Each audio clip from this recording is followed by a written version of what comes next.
good evening. You are watching Newsplus right here on ZTN Prime. It is a Monday. Thank you so much for joining us. My name is Faith Nyaude. A quick look at stories making the headlines tonight.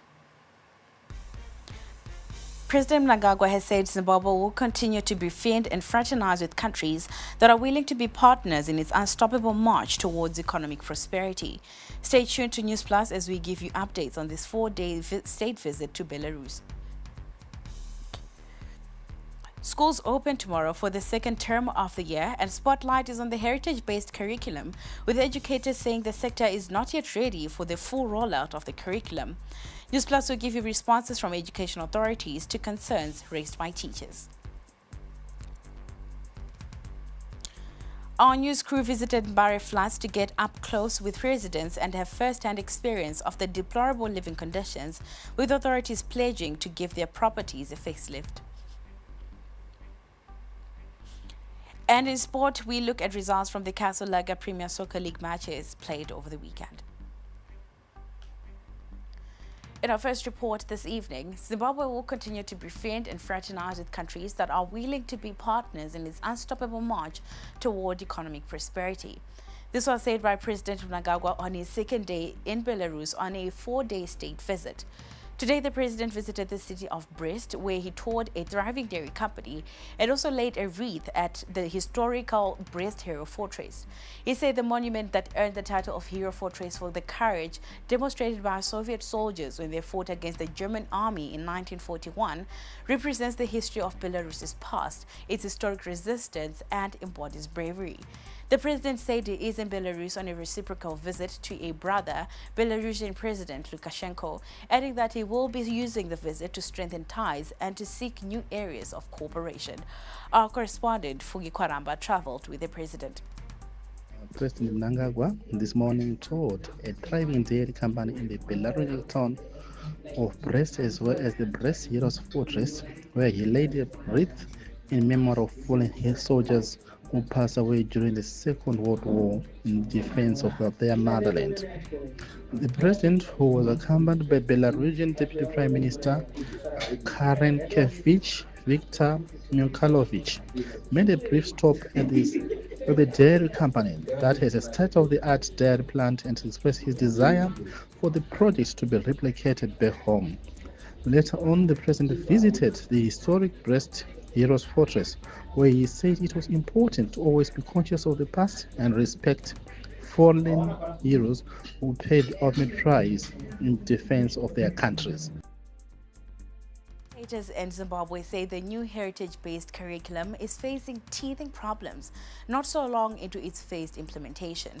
While the government says it is committed to seeing it through, teacher representatives argue that the education system is not yet ready. ZTN caught up with representatives from both sides who shared their views. Introduced to promote national identity and cultural knowledge, Zimbabwe's heritage-based curriculum is still finding its footing.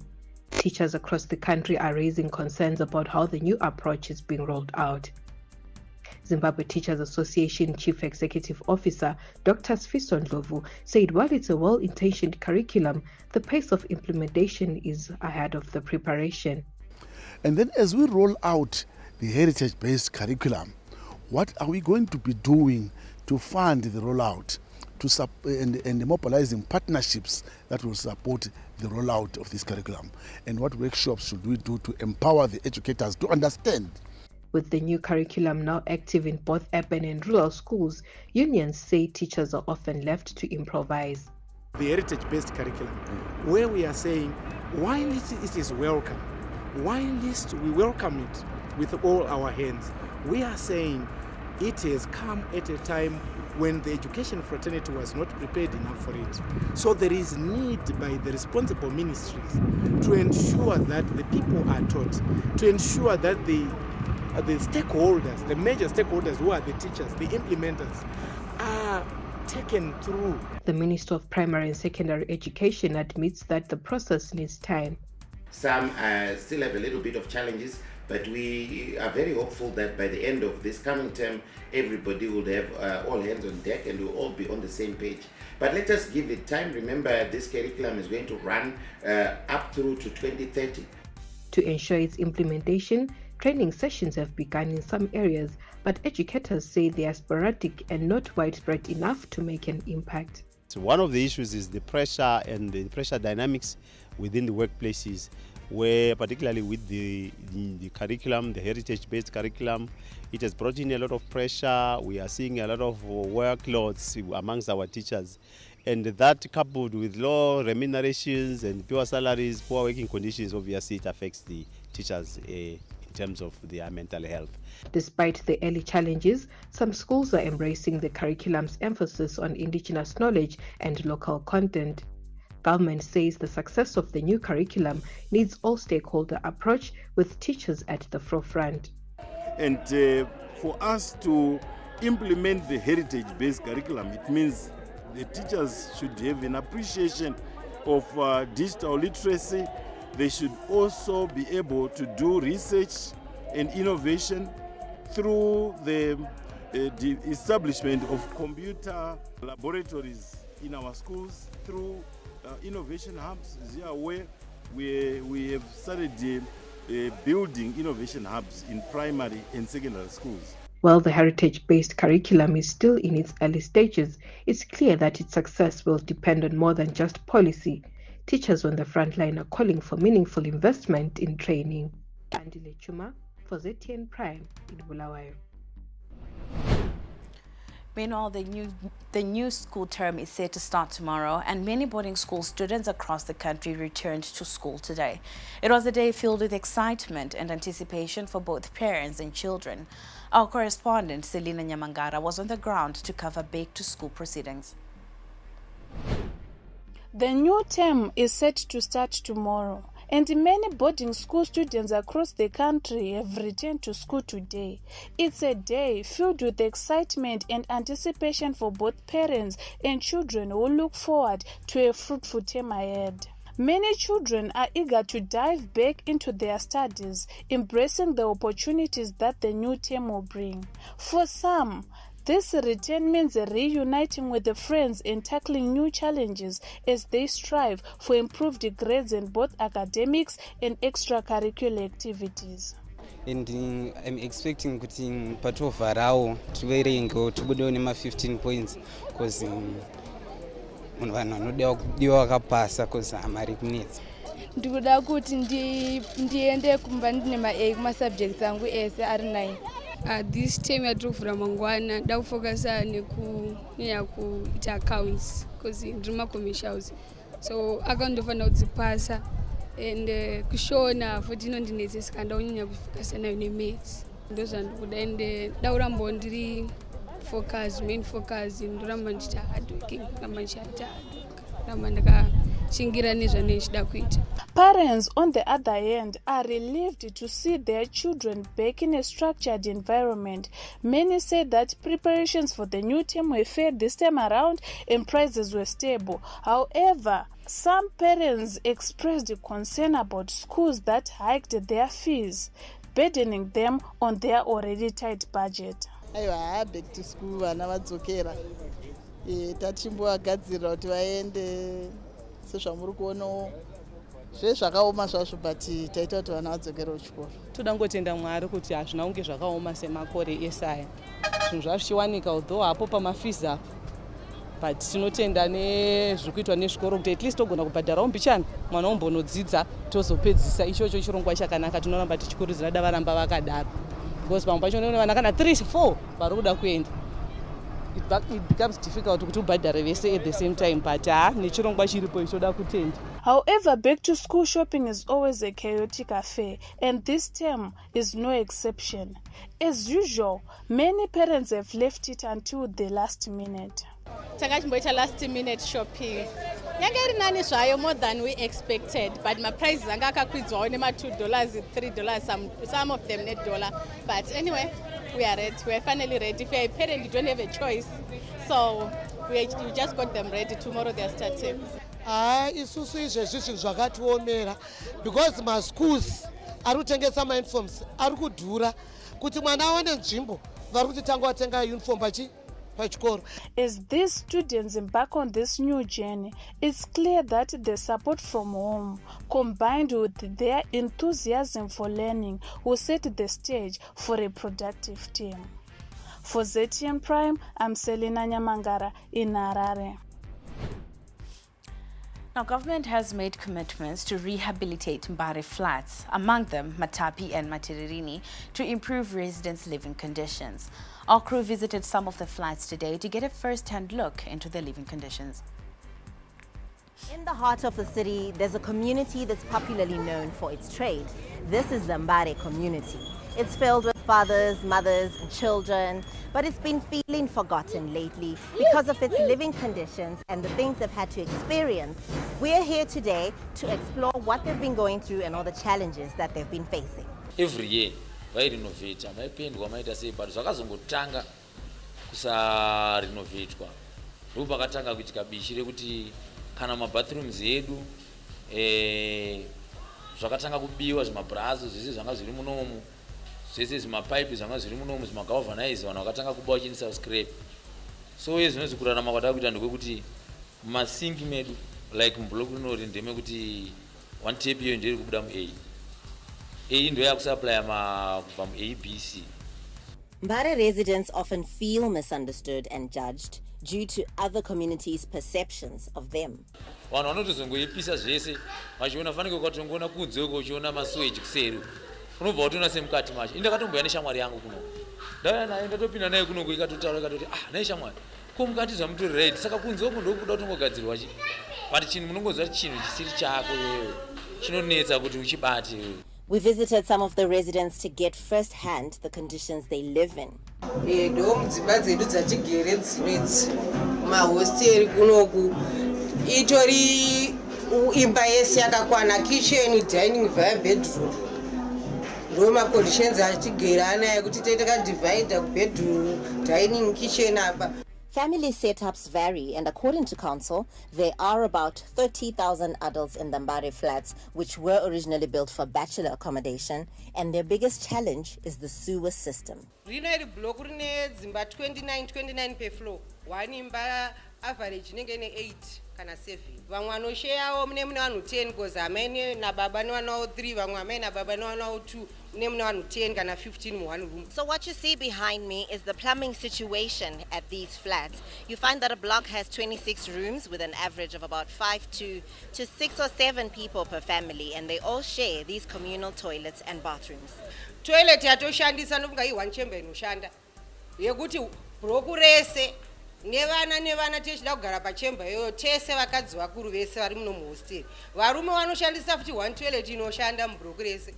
Iro rino block revenue rakatarisa kurodhu kuti vanhu vese vakaenda kwamutoko kwamurehwa kwamutani vanenge vachingona rakutonzi mosi yatunya Victoria Falls nenyaya yemadhodhi anobuda kuti unenge uchiti ukaita dhodhi direct rinenge chitongododonera pasi wakagara pachemba uri mutoilet kungoti wakangobvarwawo nechidziro otherwise hapana zvavangofanira kuti ungoitira panze. Some even resort to relieving themselves on the staircase, a clear indication that something needs to be done. Ipapa tikatomira panapa mukatarisa pesa pa iweti nemadhodhi zvinozopedzera zvangoomawo because munhu anenge apinda asvika pachemba pakagara munhu kuti akapreswa nemudumbu oitawo sei anongouya kuno kuchikona kuno especially kana ari manheru ongozvirilifawo odzokera mumba make. Saka kuti uchiziva kuti raitwa naninga zvafamba semangosiya rinotooma riripo ipapo. The condition of the toilets has raised concerns about hygiene and health, especially for children.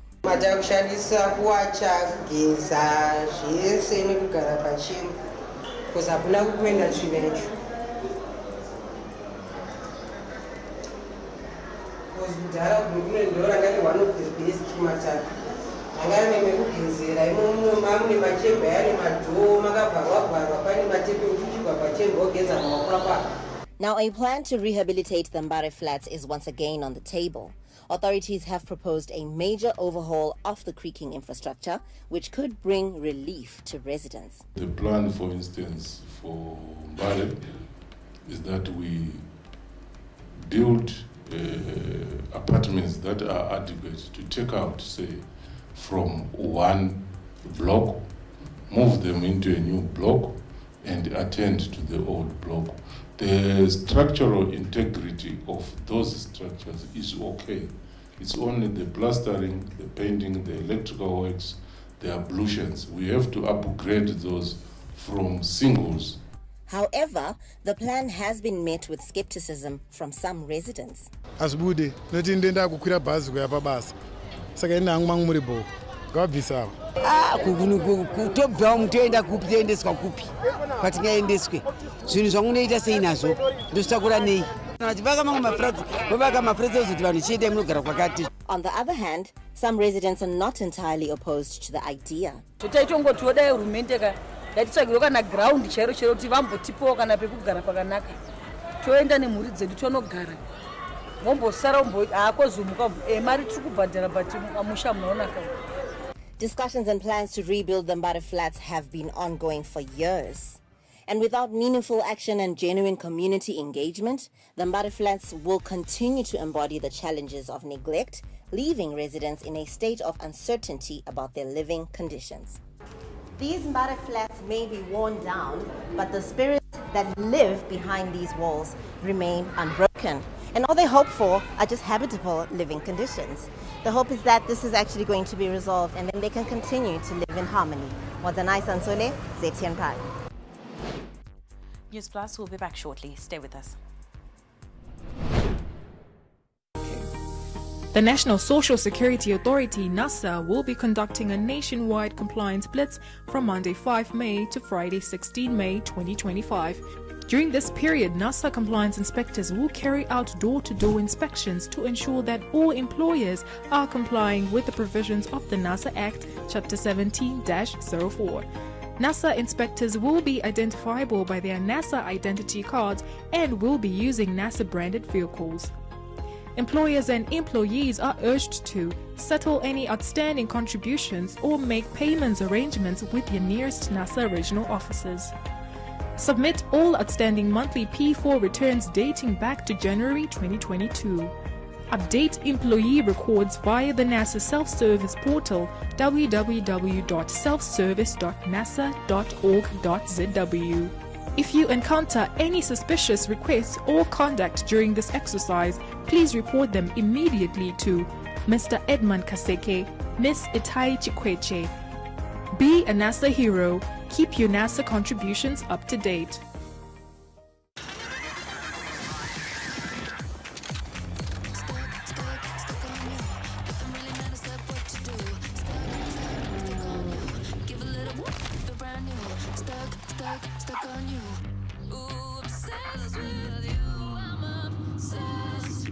With Showmax, your favorite characters now follow you anywhere. Download it today and watch the best in local, international, and everything in between. Didn't graduate? I guess I blew it. You couldn't advise him anything. He would just look at you and say, so who do you think you are? We were just like really spoiled. And then they just give me the receipt and I'd pay. That guy walks in one day and then he says that he wants to make a movie. He was blowing the money. There was just like this habit that he had where as soon as he got money, it was gone. I just didn't have the skills or the experience. This money, I could see it disappear so fast.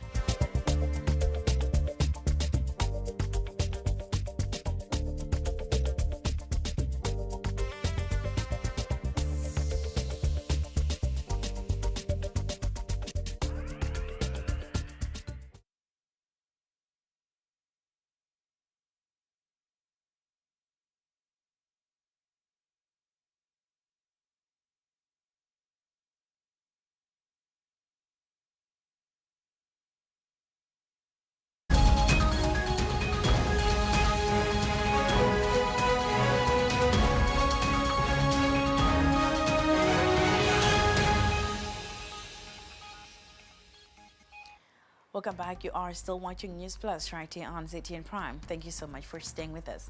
Now, as we get to midday, temperatures seem to be gradually lowering. Is it time to take out those heavy winter wear? To give us answers, we are joined live by the Chief Forecaster with the Met Department, James Goma. James, a very good evening to you. Thank you so much for making the time and for joining us. Can you mark this as the beginning of winter? Thank you very much for that question. Looking at the current period that we had, yesterday we had a bit of windy conditions over the southern parts of the country. This led to moist conditions over areas such as Matabele South and Masvingo, which were covered in cloud as of this morning with rain and drizzle in these areas. That's the cold and windy conditions that we're feeling over these northern parts. But as of late last week, we had temperatures falling whilst we had clear skies over much of the country, with minimums falling in the single digits for areas such as your Matopos, your Gweru, as well as Nyanga, which recorded all below 0 degrees Celsius in terms of the ground minimum temperatures over those areas. But coming into the history, most of the extremes that have occurred in those areas have been far less in terms of the month of May, where we had -4 for Gweru, as well as Matopo recording also -4 in the same period, and Nyanga recording a -2 degrees Celsius in terms of the minimums at the ground level for that period. Okay, now, James, what is the weather going to look like for the rest of the week? Thank you very much. It's interesting that as schools open, we've had these cloudy conditions over the south, but we should expect them to ease off, with temperatures gradually increasing as we get into Friday. But brief cloudy periods cannot be ruled out, especially over the northern parts. The mornings will tend to be very cold, but the afternoons should get warmer as the week progresses. So for those going to school early in the morning, please carry a jersey. You might need to take it off as the day progresses and put it in your bag. And as evening comes, we expect the temperatures to also cool down, so a jersey might come in handy during the evening hours. So for school children and also for the adults, please take care and keep warm during those wintry early mornings and late evenings. A big thank you to James Goma, the Chief Forecaster with the Met Department. He's giving us a word of advice. Do keep safe and warm as we now head into the winter season. Now, deep in the heart of Arcturus, Goromonzi, a community has emerged from the shadows, where young mothers have faced unimaginable hardship. Yet their remarkable journey is a testament to resilience, as they have forged a new path, harvesting a brighter future. As the world celebrated Mother's Day, their voices rose, not in despair, but in hope. Beneath the harsh glare of the mine, a different kind of harvest is unfolding. A harvest born from despair, nurtured by hope. For 19-year-old Chantal, Mother's Day carries the weight of a brutal past. Pandakaita makore 16 ini nichibva ndamitiswa nemwe mukomana. Ndakanga ndisina zvekuita, yakangondisiya ndine munhu. Saka ndakangotanga kuitawo mamwe mabasa ayayo, ndakaita sex worker. Orphaned and pregnant at 16, survival in this unforgiving landscape led her down a dark path. Patricia's story echoes a chilling reality. Pasati pauya project upenyu hwangu hwakaoma. Ndaisangana nevarume vakawanda pazuva rimwe chete, more than 8 kana 10 varume. A 2023 report reveals a shocking truth. Over 100 girls are sexually exploited daily in Zimbabwe. 22 women raped daily, the majority under the age of 18. But in this shadow, a lifeline emerged through a collaboration of compassion by the Fisheries Department, the Unlimited Hope Alliance, and the funding from the United States of America. We came here implementing a WASH project at the high school and secondary school. And then as I was walking around, I met so many girls and I asked them, why are you not going to school? I was shocked when they told me that they are mothers at the age of 14. So it struck my heart, and then we decided to come up with a project. The project now flourishes in horticulture and, most significantly, aquaculture. Tinekuda mburikidzo yemaprojects aya akabva auya zvehove nezvefarming, ndakanga ndichangochinja upenyu hwangu kuti ndiite zviri nani. Kuuya kwemaprojects kwandichinja kuti ndakunge ndichizviitira mabasa angu emaoko, handichange ndichiwanika ndiri sex worker. Izvozvi ndatomumwewo munhu, ndakutokwanisa kuraramisa vana vangu ndisingadzokere kunzira dzandaifamba kare. ndakutongomirira zveproject tinotengesa mavheji totengesa zvakawanda zvakaita semagreen papers nedzo fish idzo dzamaona dzichihavhestwa idzi ndodzimwe dzacho dzatiri kutengesa. From exploitation to empowerment, aquaculture has become their tool for reclaiming dignity. Over 200 kilograms of tilapia were harvested recently, a statement to hard work and collective spirit. The fruits of their labor find an eager market, the proceeds reinvested, building a sustainable future. As TN Gold, we are pledging to donate food that is needed for the growth of the fish. On Mother's Day in Arcturus, former sex workers and teenage mothers are not just surviving, they are cultivating hope. Their resilience, a powerful message. Now, Urunga district in Mashonaland West province is targeting to plant 2,700 hectares of winter wheat, which accounts for 11% of the province's target. We look at the farmers' preparedness in the following report. Urunga is preparing for this year's winter wheat season. Over 80% of farmers have been registered by the Ministry of Agriculture. Despite the climate variations, land preparations and summer crop harvesting is underway. The district aims to plant 2,700 hectares of winter wheat, about 11% of Mashonaland West target. 2,700 hectares. In terms of preparation, takwanisa kuregister vanhu vese vakataridza interest inopinda muwheat production for this season. Changosarirwa ndechekuti ma-inputs avepo, but the first lot yevanhu vari kupinda muCIP vakatorejistwa. Tiri kutarisira kuti ma-inputs acho avapo, tiri kutarisira kuti kunosvika pakupera kwomwedzi unoyu vanenge vava nema-inputs avo. Emphasis has been made on the need to follow agronomic advice to adapt to changing conditions. Farmers say their goal is to plant at least 80 hectares of winter wheat this year. Isusu kumwaka wegorosi tatotanga kurima wosira kuti musi wa15 May tobva tatomwaya gorosi kuitira kuti isazobatwe nemvura futi kumberi kubhoza hatizive nemachinjiro ari kuita kunze kwedu. Then pagoho pachibagapo takati tikire zvishomanani because plant population yanga takaisa isusu taida 74,000. But isusu hatina kukwanisa kusvika ipapo because ma-temperatures akatirova plus mvura yatakashandisa nayo yakaita 23 mils instead of 25 and above. The local village head indicated that they are playing a crucial role in monitoring input distribution for Pfumvudza in Twasa to ensure food security. Ndinotenda ndezvekuti takaiswa mumaoko emasabu zvichibutirira nemakanzelas. Saka sesu medu muno muwadi 20 hachina hacho uori, tiri kufamba mune zvakanaka nekuti kansera anotoziva kuti bhuku rakati rinoenda masaga akati, bhuku rakati rinoenda masaga akati. Various seed companies in the country are introducing early maturity hybrid seed varieties to help farmers cope with climate change. We are now breeding towards drought tolerant and also short products that can have a quick turnaround and match what the rainfall that we are getting. So we are also encouraging other seed players to go in the same route so that we don't go back to those years where we had long season varieties.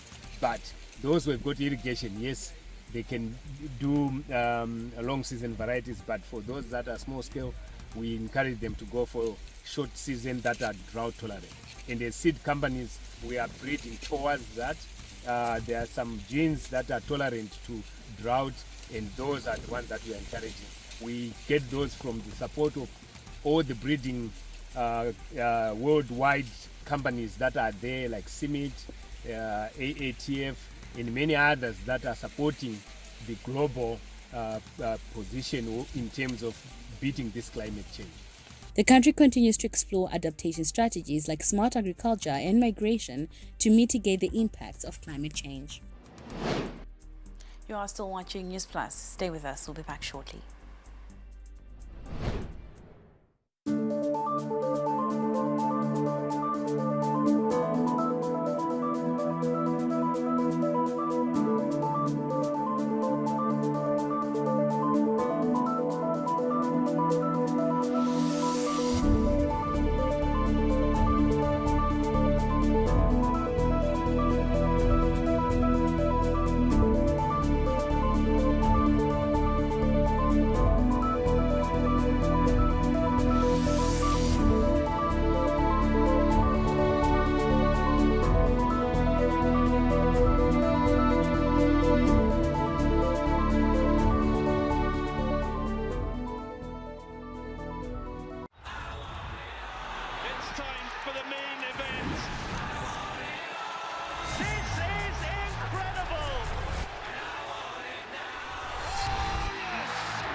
connected to DSTV this April and May and get all the football finals you want.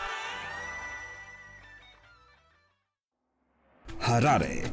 Tune into the beat. Capitalk 100.4 FM, your source for news, business, sports, fashion, and more. Experience the pulse of Harare's culture and lifestyle. Capitalk 100.4 FM, Harare's top radio station. Join the conversation with Zimbabwe's top personalities. Subscribe now for fresh and infotainment content daily. Capital 100.4 FM, Harare's heartbeat.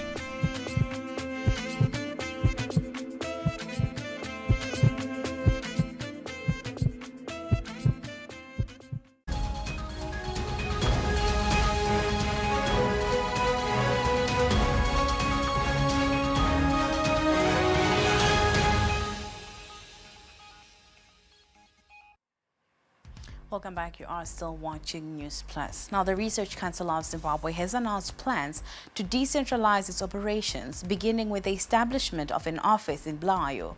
Speaking at a research and innovation seminar in Bulawayo on Thursday that drew together academics, entrepreneurs, policymakers and students from across Zimbabwe, Research Council of Zimbabwe Executive Director Dr. Patson Chikuda said the proposed decentralization is in line with the devolution agenda and ensuring that research and development are accessible to all, leaving no one behind, and ensuring inclusivity in knowledge creation. As we exchange and implement the dictates of the MOU, RCZ plan to decentralize with a sub-office in Bulawayo. I think this needs a round of applause.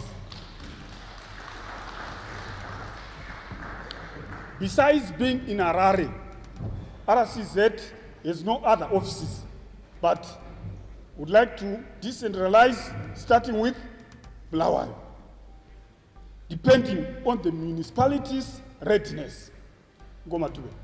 Depending on your readiness and the councillors here present.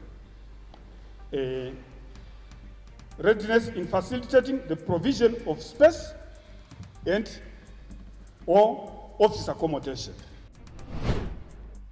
The Research Council of Zimbabwe signed a memorandum of understanding with Bulawayo City Council to collaborate on research.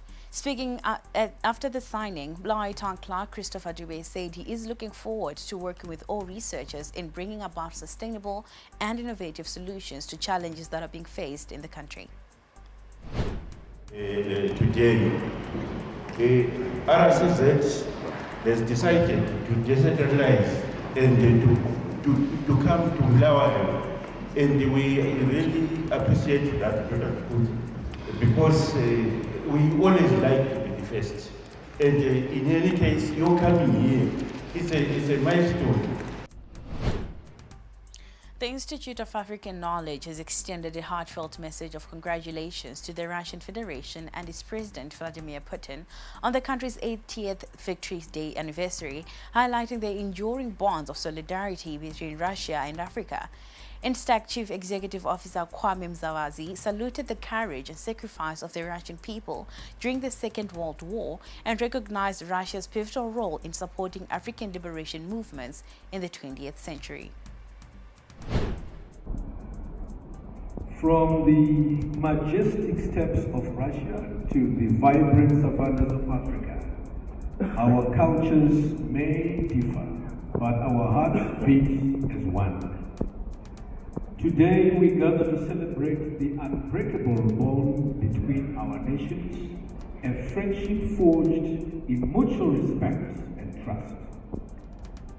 Like the mighty Volga River flowing through Russia's heart, our friendship flows deep and strong. May our cooperation yield fruitful harvest of peace, prosperity, and mutual understanding. As we cherish this bond, forged in the fires of shared experience and mutual respect. Together, we will write a new chapter in the annals of Russian-African friendship, Russian-Zimbabwean friendship, Russian-Zimbabwean Usawira. Now, another good news from around the world. We go to South Africa, where residents of the Afrikaner-only enclave of Kleinfontein have defended their settlement's cultural exclusivity amid renewed criticism and international attention following a 2025 executive order by US President Donald Trump offering asylum to white Afrikaners. Spokesperson Danny de Beer said the settlement was created to protect Afrikaner heritage and identity after the end of apartheid. The community has faced legal and political pressure over the years, but maintains that its model is legal under South African law. So it's almost like we are being singled out and we are being punished for being Afrikaners and for protecting our heritage and our culture. South Africa has 144 race laws, and those race laws are against white people. You cannot get a job because you are white. So what is that? Is that apartheid in reverse? Is it reverse racism? Meanwhile, the first set of 49 white South Africans to be granted refugee status by President Donald Trump's administration arrived in the US today. This comes after a weekend of speculation about when the Afrikaners would leave for America, amid criticism from the South African government, which described the US resettlement scheme as politically motivated. Relations between South Africa and the US have been tense for months after an executive order in February in which President Trump stated that Afrikaners were victims of racial discrimination. The US has criticized the domestic policy of South Africa, accusing the government of seizing land from white farmers without any compensation, something that South Africa says has not happened.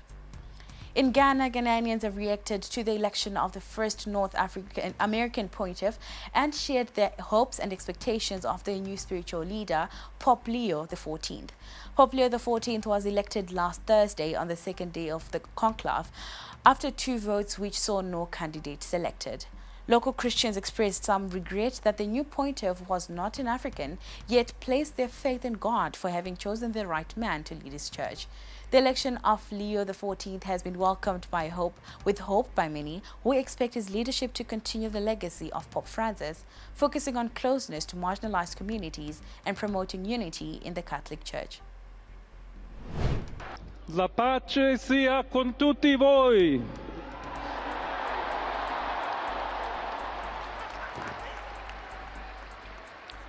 Fratelli, sorelle carissimi, questo è il primo saluto del Cristo risorto, il buon pastore che ha dato la vita per il gregge di Dio.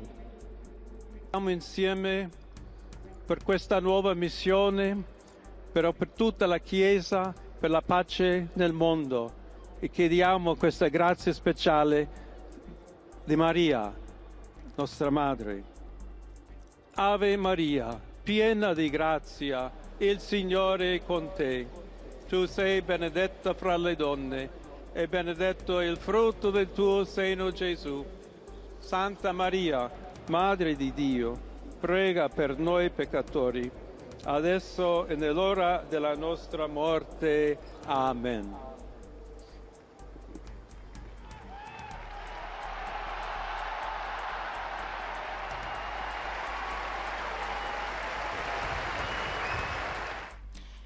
Now we give you business news after the break.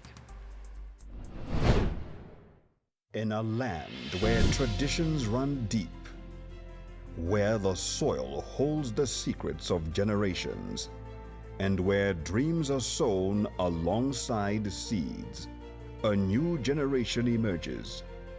Welcome to Young Seeds. Get ready to embark on a journey like no other as we shine a spotlight on the dynamic and inspiring young farmers in the heartland of Zimbabwe. I want to do it because plants will die, plants will get infected by diseases. I tried to do mixed farming, that is also putting tomatoes. I have half a hectare of tomatoes. Every 40 days it has to be giving birth. Produce a good quality fruit size. Curly calves are kept in different pens basically so that they don't spread diseases to each other. My name is Tariwa Sikauke. I'm a rabbit farmer. These young farmers are revolutionizing traditional practices, embracing technology, and finding sustainable solutions that will shape the future of agriculture. So, let's get our hands dirty.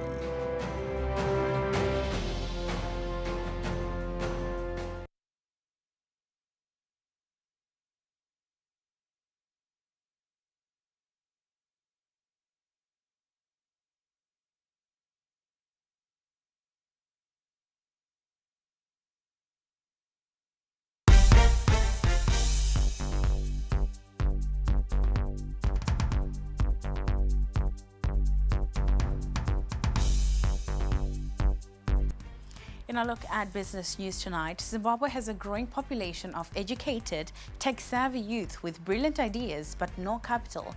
And this calls for an ecosystem that supports high-risk, high-reward ventures. Limited access to affordable traditional lending is one of the challenges that the youth face, and venture capital could be a solution that bridges the gap. Our business correspondent, Melissa Chachikobo, brings us more. Founder of Yarutso Group, Victor Madzidzi, cites limited access to affordable funding as a challenge entrepreneurs are facing when starting up their business. Capital is still a big issue in Zimbabwe because what you find is banks really don't lend to entrepreneurs. What you also then find is the community for venture capital, private equity is still on the infancy. So there isn't much capital trickling down to entrepreneurs. Madzidzi had to find ways to start up his enterprise. But in my 6 years as an entrepreneur, I've learned that number one, bootstrapping business really helps. Being able to say, okay, I'm starting this idea. Can you first of all put your own money, right? Then from there, can you put your family and friends and or even your wife's money? But what options exist for individuals with innovative business ideas but without access to financially capable friends or family? Could venture capital be the answer? This type of funding could support the main pillars of government and help drive economic growth. National Venture Capital Company of Zimbabwe Chief Executive Tino Kambasha says they are ready to support the youth. Venture Capital Fund, we bridge the gap. So you've got students and people who've got bright ideas, intellectual property. They don't have capital, they don't have property to pledge to banks for them to get loans. Even if they do, the loans are very expensive. What we're saying as the government of Zimbabwe is we are going to believe in the youth and we believe in the people with great ideas and innovation. It's not only capital that lacks among youth-led initiatives, but funders note soft skills being a major setback for those seeking funding. And also lack of mentorship, which we will be offering. I think that's the main issue why businesses fail in this country, is discipline and lack of mentorship. As Zimbabwe navigates youth unemployment, venture capital could offer a lifeline for thousands of young entrepreneurs ready to build the next big thing. Although it is still in its infancy, initiatives are emerging. Reporting for ZTM Prime, I'm Melissa Chetkobo in Harare. Now, Public Service, Labour and Social Welfare Minister Edgar Moyo has commended state-owned enterprises for improved public sector development and service delivery. He also encouraged the organizations to adopt high standards of leadership and deliver best service to their clients. He was speaking at the performance contract signing ceremony in Harare for NBS, NASA and ZIPAM. More in the following report. In the past year, local parastatals have made notable improvements in delivering their mandate. This is according to the Minister of Public Labour and Social Welfare, Edgar Moyo. But the minister wants more to be done. Minister Moyo said the state-owned agencies should remain committed to enhancing public service. As we celebrate our successes for the previous budget year, let us be mindful of the fact that those successes are now just part of our history. And our clients and citizens have new demands that we are required to satisfy. It is my belief that the priorities that we have set for this budget year have been birthed out of our desire to transform the livelihoods of our clients and the citizens of this country. NASA Board Chair Emmanuel Fundira acknowledged that the organization has been lagging behind in certain functions. He pledged that more work will be done to improve payouts received by pensioners. From the last benchmark, which we did with Old Mutual, we seem to be lagging a bit behind. I say so because when you look at our investment income and our staff costs, the ratio between that needs quite a lot of work and improvement. We need to drive our investment process so that we can guarantee better payment benefits to the pension holders. National Building Society says it is working on promoting property value preservation for pensioners. The target is to establish 64 units in Claudina, Harare, 300 units in Rangemore, Bulawayo, 153 units in Numara, Mutare, and 280 stands in Plumtree, Matendele. NBS chairperson outlined part of the measures to be implemented to achieve this goal. Our intention is to grow capital to $28.7 million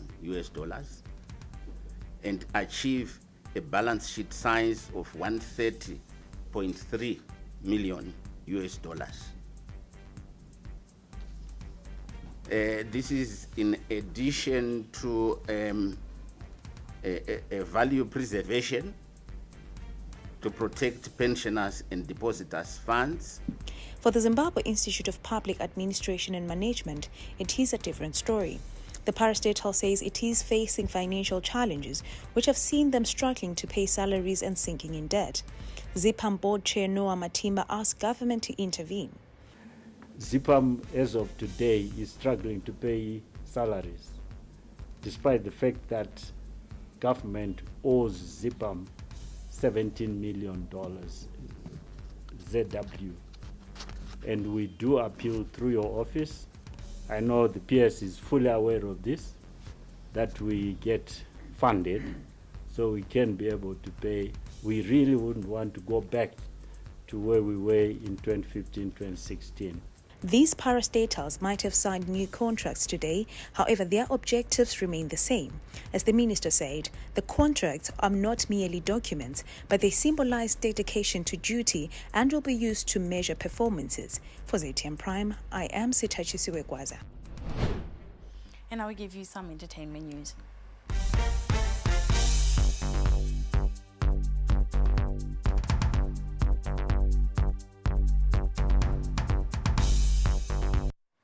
Disappointment and frustration are brewing among Bulawayo fans of the popular Duke and Slay event, as yet another promised date has come and gone without the anticipated festivities.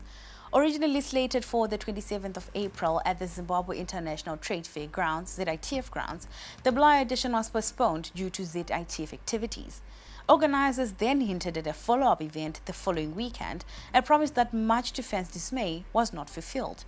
Event organizers acknowledged the disappointment, explained that their backup date of May 4th was not viable due to the UK-hosted Zimlink Up show, which featured most of the artists that were initially lined up for Bulawayo. Now, a fun-filled weekend was on the cards. We give you a recap of some of the entertainment events that made the headlines this weekend. The 65th Castle Tankard horse race at Borodale Racecourse on Saturday was a resounding success, with people coming out in their numbers to enjoy the horse racing, as well as the after-party that was headlined by Sungura ace Alec Macheso. Popular hype man DJ Fantan, backed by DJ Levels and Ribe of Chilfos family, Enzo Aishal, Oriano and Nisha Tees, among other artists, also performed at the event.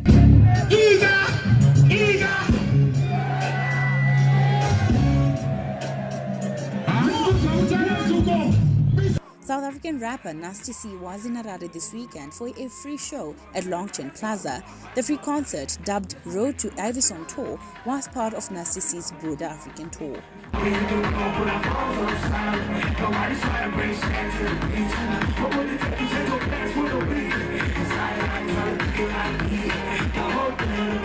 Utakataka Express heir apparent Peter Young Igwe Moyo amazed revelers in Vuri, Mashonde Central Province this weekend. He had a double bill featuring Alec Macheso.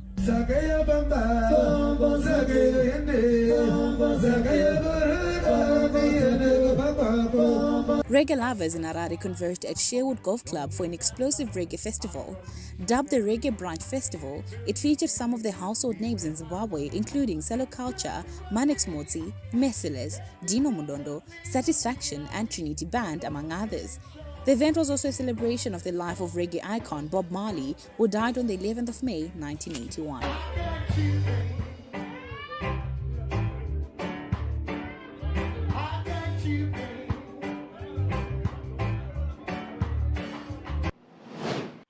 And now for some sporting action.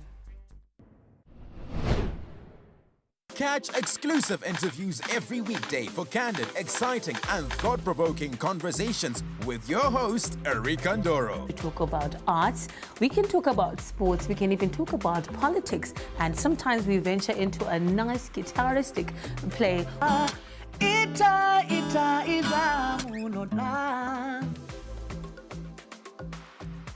The one story where you can't get out of your head.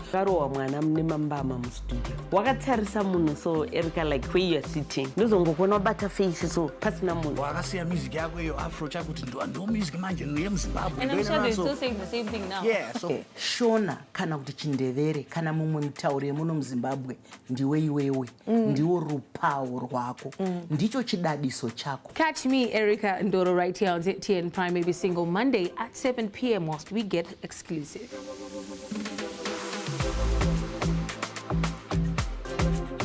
Captain Wally J's about to take you to boot camp. It's the riveting science and tech show that keeps you up to date with the hottest gizmos on the block and revealing the illustrious and innovative visionaries in Zimbabwe. So much to see, you'll keep swiping. This cherry red beauty is the Dairy Auto M7 mini electric car. We've designed our brute force incubator board. Look at what we've got here. Solar powered scarecrow was part of the project that I was supposed to complete. Catch Swipe every Tuesday at 5:30 p.m. on ZTN Prime, DSTV channel 294. Get the picture?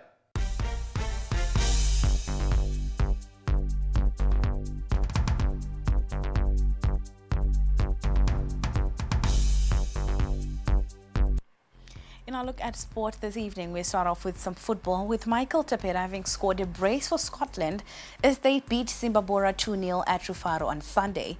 It's a third win in a row for the Mavuku-based side, who moved to within a point of log leaders Moors. Elsewhere, Highlanders played out a 1-1 draw with FC Platinum at Barber Fields on Sunday. Mason Mushore put Bozo ahead before Divine Mindirida equalized for pure Platinum play. Here is a recap of the action. Nice recovery, look at that link-up play. Nevarauji, he finds, what a strike!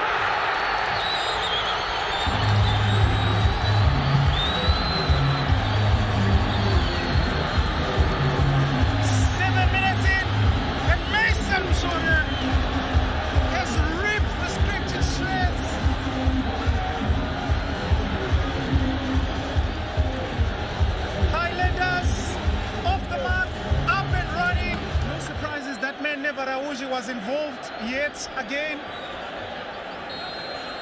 They were early off the mark against Yada last week, and they've done it again.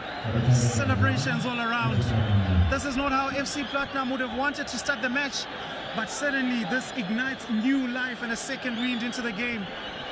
Hats off to Mason Mshore on a truly well-taken strike. Oh, there could be a hit again, with Reason Sabanda sniffing around, then just out-muscled there by Nixon Nyasulu. In other results, Chicken fought back from 2 goals down to beat Kwekwe United 4-2, while Triangle beat Dynamos 2-0 at Gibbo. Kwekwe United has been found guilty by the Premier Soccer League PSL Disciplinary Committee for failing to fulfill their league match against the Orientals on Easter Monday. As a result, the club has been fined $3,500, with $500 of the fine suspended for the remainder of the season. The suspension is contingent on the club not being convicted of a similar offence during this period. The remaining fine of $3,000, along with hearing costs, must be paid by the 23rd of May 2025. In addition, the unfulfilled fixture has been awarded to Herentals FC with a 3-0 victory for the match. Now, Mexican Luis Carrera won the 2025 FBC Zimbabwe Open by 4 shots, finishing on an 18 under par ahead of Austin Bautista of Australia. South Africa's MJ Viljoen came third, 9 shots off the lead. Top Zimbabwean golfer Robson Chinoi was the highest placed Zimbabwean, finishing T7 on 6 under. Stuart Krog finished on -2, with the rest of the Zimbabwean golfers finishing over par. Carrera ended the dominance of South African golfers who had won the last 5 editions. Now I'm part of it. I love it. It's a big travel from home, but playing many weeks and these really nice events make it definitely worth it. I would also like to thank all the Sim Open team, the staff, the greenkeepers. The course was magnificent. And then all the spectators and supporters.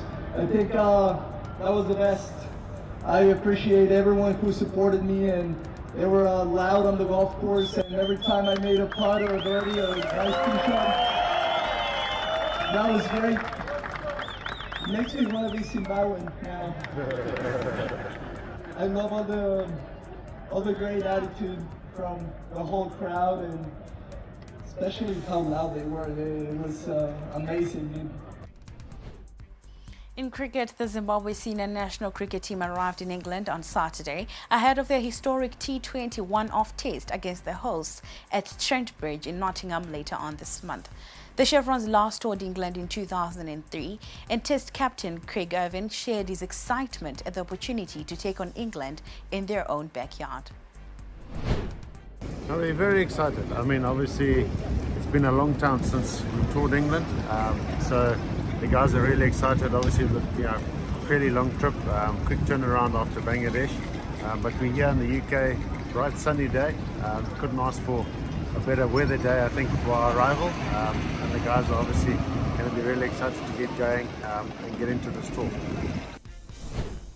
In rugby, the Zimbabwe senior national rugby team continued their good start to the season, beating Botswana 8-12 in a dominant display at Harare Sports Club on Saturday. The Sables, ranked significantly higher than their neighbours, displayed their strength from the outset, overwhelming Botswana with relentless attacking pressure. The Sables now shift their focus to their next fixture, a highly anticipated return leg against Zambia in Lusaka at the end of the month. That's all we had for you on Newsplus this Monday evening. Thank you so much for joining us. We leave you with the weather forecast. Good evening and pleasant viewing.